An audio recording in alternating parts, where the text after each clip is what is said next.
One of the biggest questions I get asked all the time from Etsy sellers is how do I actually start making consistent daily sales? That seems to be the struggle when you first open your shop. It's getting visible and getting enough eyeballs on your listings to actually start making consistent sales for consistent revenue that can be a real income source for you. So today I'm answering how to increase your Etsy shop sales, and we're going to start right now.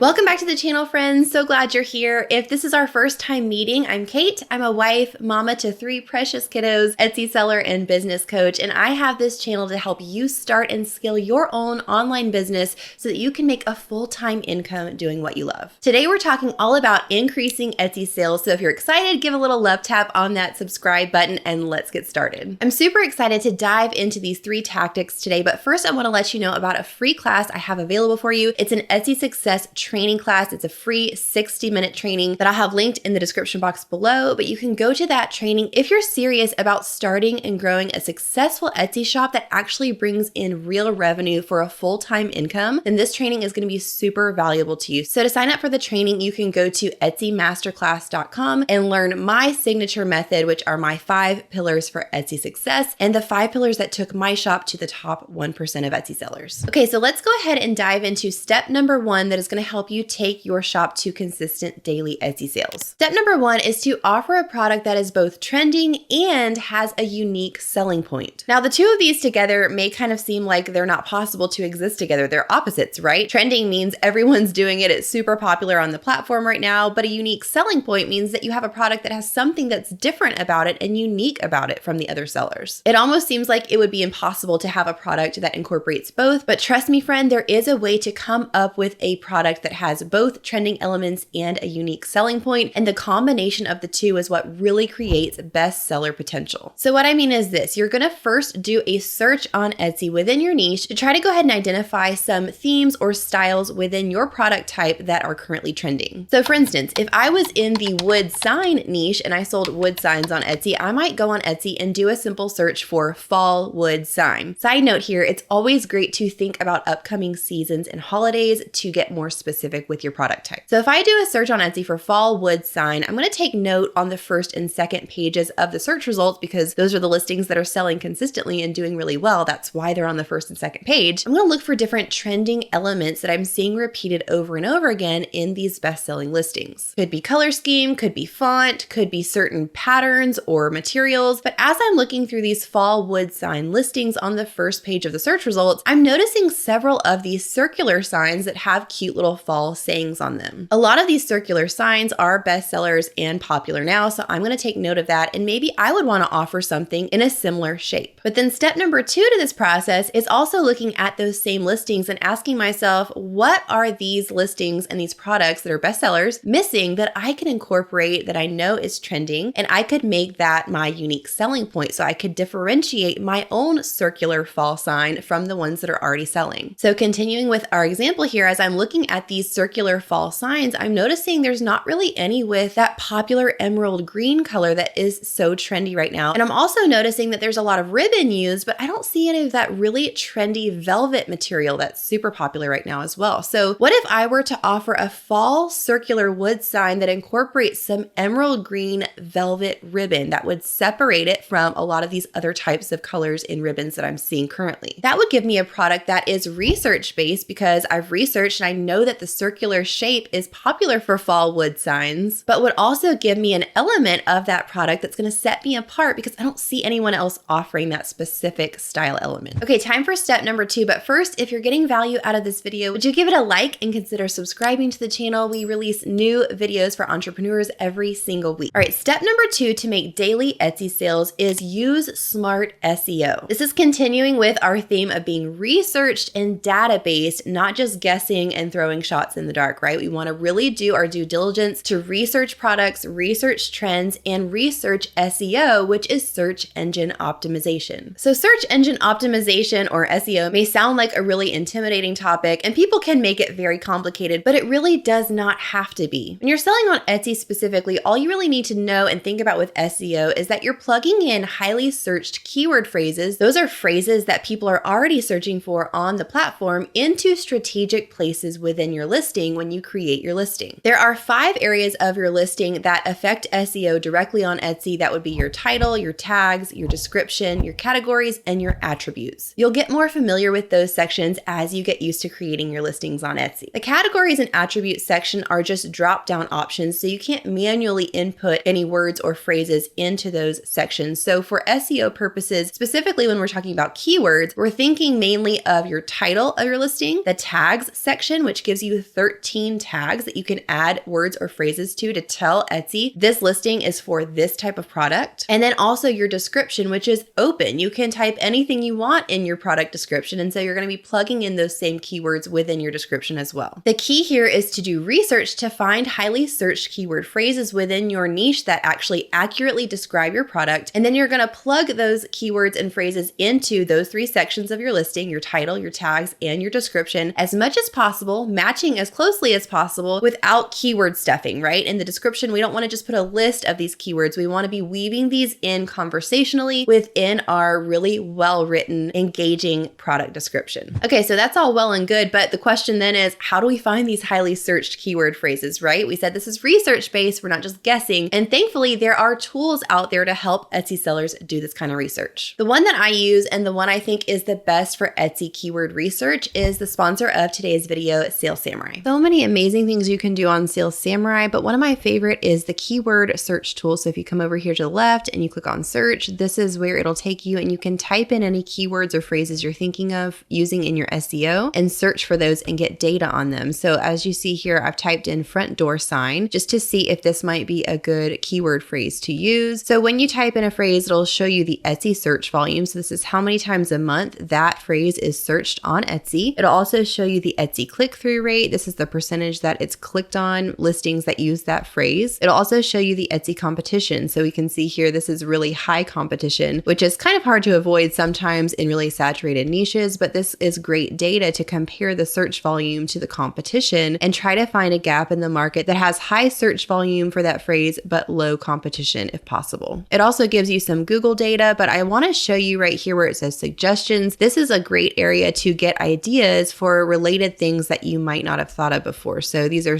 suggestions for keyword phrases like Christmas signs for front door sign Halloween. So you can go through these and get different ideas, and it'll also give you the search volume and the CTR and competition and everything that you would need to know for those different phrases. And over here we see the tag section. So these are phrases that are related that people have used in their tag section along with the phrase front door sign. So we see front door decor, door hanger, housewarming gift, door sign. There's just so many great ideas here. And if you scroll down, you can see even more. It'll show you the top 5 listings. You can actually see more than that, but right here we have the top 5 listings for that term that are selling the best. And we also have a price spread down here so we can see what everything is priced at, what the different products that are using that term are pricing their listings at.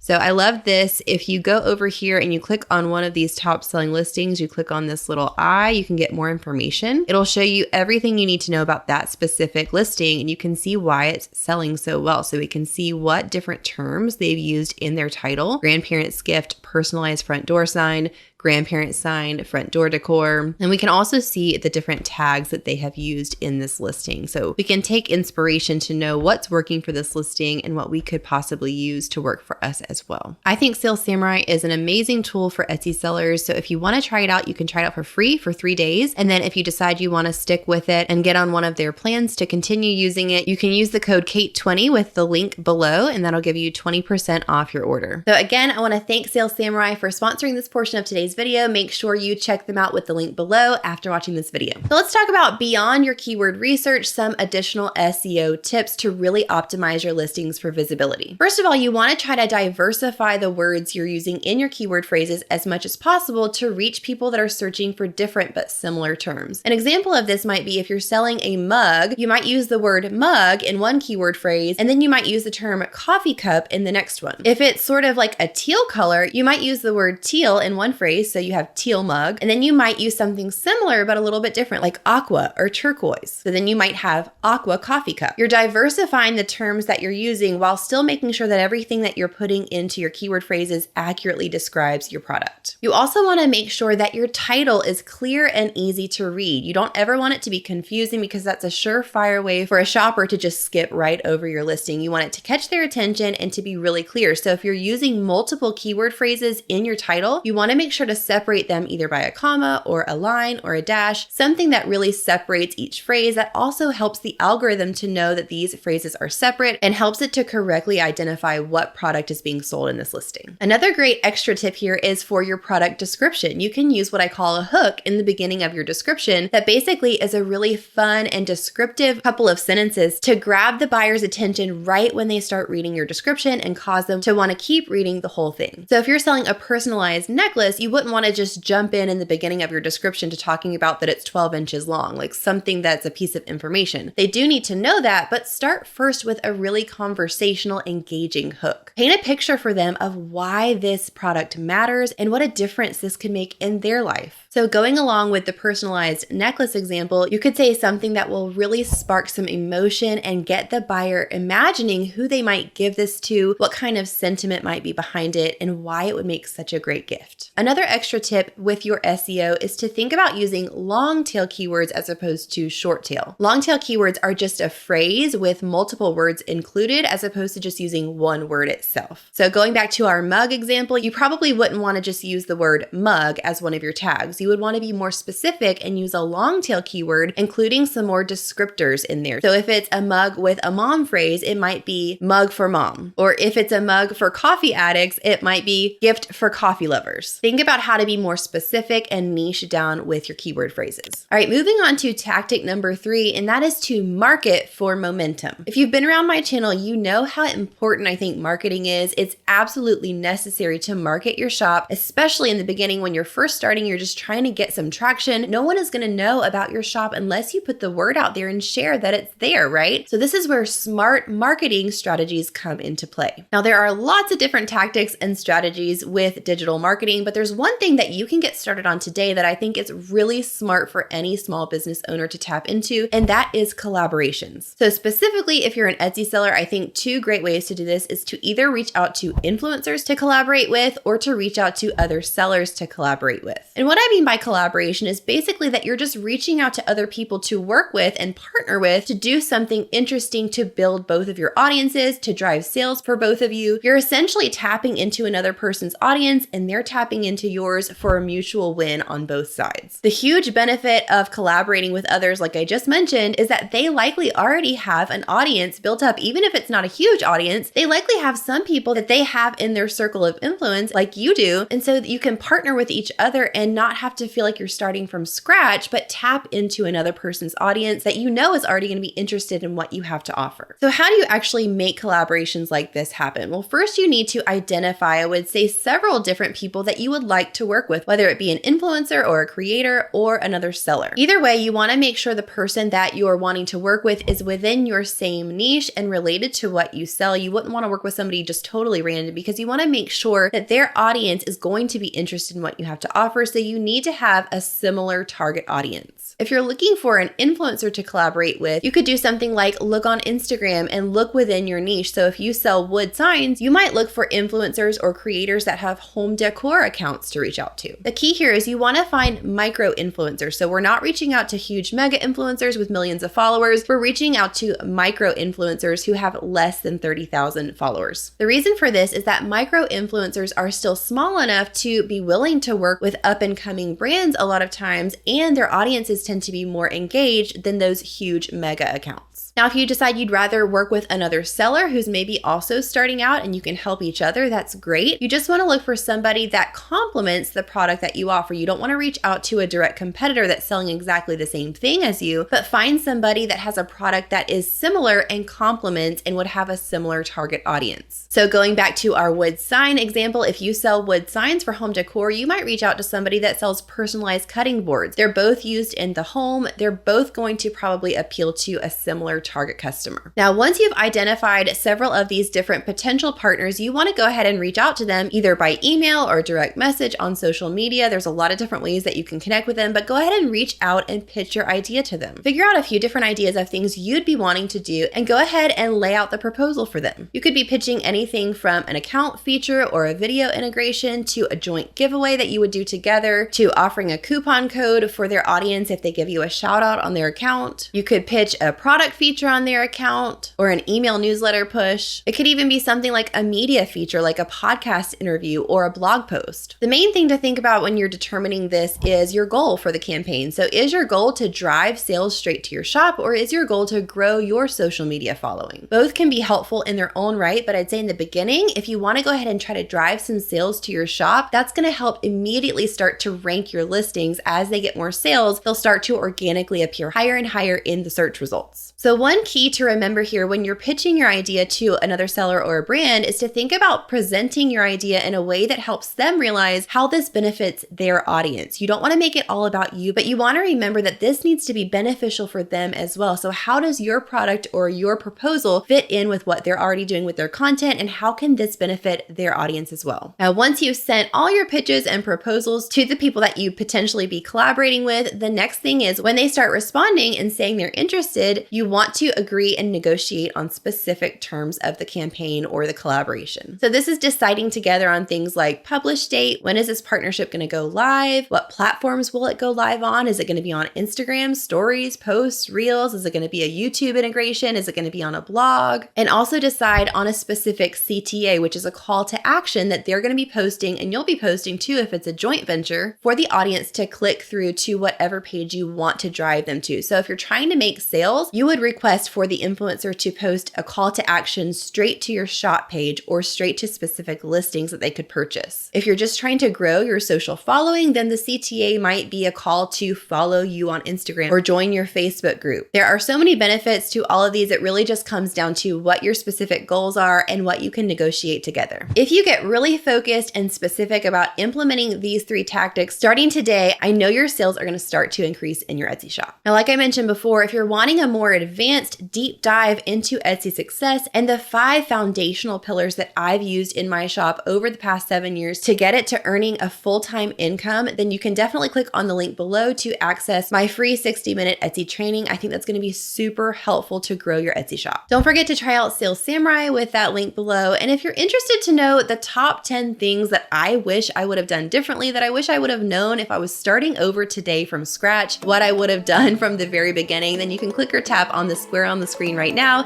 and that'll take you over to my video on the 10 things that I wish I would have done from the beginning and what I would have done if I was starting over today. Bye, friends.